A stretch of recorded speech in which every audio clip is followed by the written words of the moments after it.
बिहान बिहान मजाले नसोचेर कहाँ जान्छु त म ल सुन्नुहोस् है। हेलो एन्ड नमस्ते साथीहरू। अरूको बिहानी भारी बासेर हुन्छ, मेरो चाहिँ अलार्म बजेर यही 4:30 बजेको अलार्म बज्ने बित्तिकै जुरुक्क उठेर फ्रेस सेस भएर म गए मेरो दिनको पहिरो काम गर्नको लागि एनसी फिटनेस क्लबमा। पुग्ने बित्तिकै हतार हतारमा सबै मेम्बर्सहरूलाई अगाडि राखेर सुरुवातीमा मजाले ज्यान स्यान तन्काएर पुरै शरीरको स्ट्रेचिङ गराएर शरीरलाई फ्रेस र स्टामिना बनाउनको लागि वार्म अप गराएर एरोबिक र जुम्बा एक्सरसाइज पाले पाले गराए। गराउँदा गराउँदै के गर्नु साथीहरू, मान्छेको ज्यान त पर्यो। 2-3 मिनेट सबैलाई रेस्ट दिएर फेरि फिलिली कन्टिन्यू गर्न थाले। अरूले कस्तो गर्छ तर मैले 1 घण्टाको क्लासमा stretching, warm up, Zumba and aerobic, dance, workout, cardio र डान्स इन्टरटेन गराएर सकाउँछु। यहाँको सदस्यहरूले राम्रो नै भन्नुहुन्छ। अब हजुरलाई कस्तो लाग्छ यही चीजको अनुभव गर्नको लागि तपाईहरु एनसी फिटनेस क्लबमा आउन सक्नुहुन्छ। यहाँ सम्पूर्ण फिजिकली एक्सरसाइजहरु हुन्छ। ठाउँ रहेको छ लङ्कालाइन चितवन। अब पैसा कुरा गर्नुहुन्छ भने मात्र 1500 महिनाको। अरे यही कुरा गर्दा गर्दै म त यहीँ पो बसिरहेको छु। अब क्लास सकेर म गए मेरो ब्रेकफास्टको लागि। त्यसपछि बाँकीको समयमा म के गर्छु त भन्दा त्यो कुरा चाहिँ हजुरलाई अर्को भिडियोमा बताउने छु।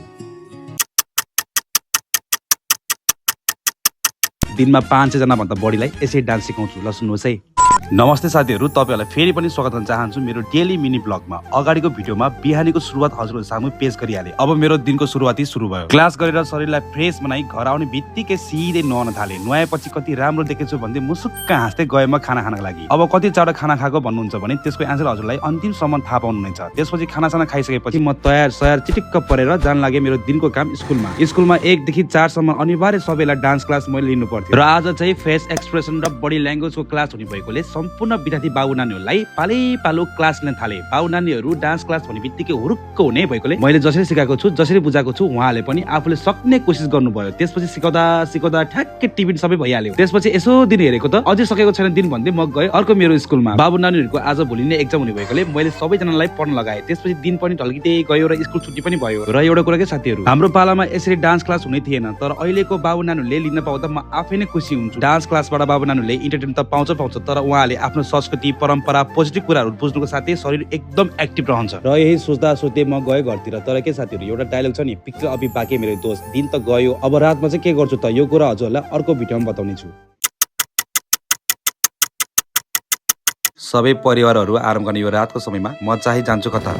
हेलो एन्ड नमस्ते साथीहरू, हजुरलाई फेरि पनि स्वागत गर्न चाहन्छु मेरो डेली मिनी ब्लगमा। बिहानबाट दिनभरिसम्म मैले गरेको कुराहरूलाई हजुरहरू सामु अर्को भिडियोहरूमा पेश गरिसकेको छु। हेर्नु भएको छैन भने हजुरले गएर हेर्न सक्नुहुन्छ। दिनभरिको काम थकानबाट खाजा खाएर घर पुग्ने बित्तिकै एकछिन आराम गर्छु। तर यो ज्यान नाच्ने भएर होला आराम त मलाई बस्दैन। जुरुक्क उठेर घरमा केही काम छ भने गर्न थालिहाल्छु। त्यसपछि दिन ढल्दै जान्छ, घरमा खाना पकाउने समय नै हुन्छ। आफूलाई फेरि प्राय बेलुका चाहिँ मासु नै खाने भएकोले बजार गएर मासु लिएर आउने बित्तिकै बल्ल मजाले केही समय टिभी हेर्दै मोबाइल चलाउँदै टाइम पास गर्छु। त्यसपछि फेरि मोबाइलमा 7:30 बजेको अलार्म बज्छ र म खुरु रेडी हुन थाल्छु। रेडी चाहिँ किन भन्दाखेरि हजुरले एकछिनमा थाहा पाउनुहुनेछ। सबै परिवारहरू आरामले बस्ने समयमा म चाहिँ जान्छु मेरो आफ्नै ठाउँ स्क्रिनिङ पार्कमा। यहाँ आउने बित्तिकै हाम्रो सम्पूर्ण म्यामहरूले मेरो प्रतीक्षामा बसिरहनु भएको रहेछ। त्यसपछि चुपचाप केही नबोलिकन मैले 8 बजेको जुम्बा क्लास सुरु गर्छु। र यहाँ पनि मर्निङमा गरेको same process, stretching, warm up, Zumba and aerobic, cardio, dance workout नै गराउँछु। साथसाथै सबै म्यामहरू एकदम मिलनसार हुनु भएकोले सपोर्ट र फन चाहिँ एकदमै मजाले हुन्छ। अब रातिको 8 बजे क्लास किन भन्नुहुन्छ भने यो क्लास चाहिँ उहाँहरूको लागि जो आफ्नो काम चाहिँ अवेरसम्म हुन्छ। र ठाउँ भन्नुहुन्छ भने कालिका नगरपालिका 6 खोलेसिमल मन्जुरी स्क्रिनिङ पार्कमा रहेको छ। पैसा चाहिँ जम्मा 1000 मात्र। यतिकैमा 1 घण्टाको क्लास सकाएर अब चाहिँ कतै होइन सिधै घर जान्छु। पुग्ने बित्तिकै फ्रेस सेस भएर 1 गिलास पानी खाइ खाना खान थाल्छु। त्यसपछि मेरो सिक्रेट काम सुरु हुन्छ।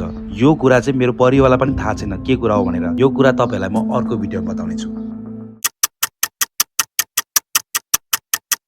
बिहानदेखि रातिसम्मको सबै कामहरू सकाइसकेपछि मेरो सिक्रेट काम सुरु हुन्छ, जुन कुरा मेरो परिवारलाई पनि थाहा छैन के काम हो। ल सुन्नुहोस्। नमस्ते साथीहरू, हजुरलाई पुनः फेरि स्वागत गर्न चाहन्छु मेरो डेली छोटो मिनी ब्लगमा। हजुरहरूले मेरो दैनिक रुटिनको 3वटा एपिसोड हेर्नु भयो कि भएन? हेर्नु भएको छैन भने फटाफट गएर हेर्नु होला है। बिहानदेखि रातिसम्म गरिने कुराहरू हजुरहरू सामु मैले राखिसकेको छु। अब मेरो अन्तिम सिक्रेट काम हजुरहरूलाई भन्न गइरहेको छु, जुन कुरा मेरो परिवारलाई पनि थाहा छैन, तर यो भिडियो हेरेपछि थाहा पाउनेछ। मेरो सिक्रेट काम चाहिँ खासमा के हो भने बत्ती सत्ती निभाएर घुप्लुक्क सुत्नु हो।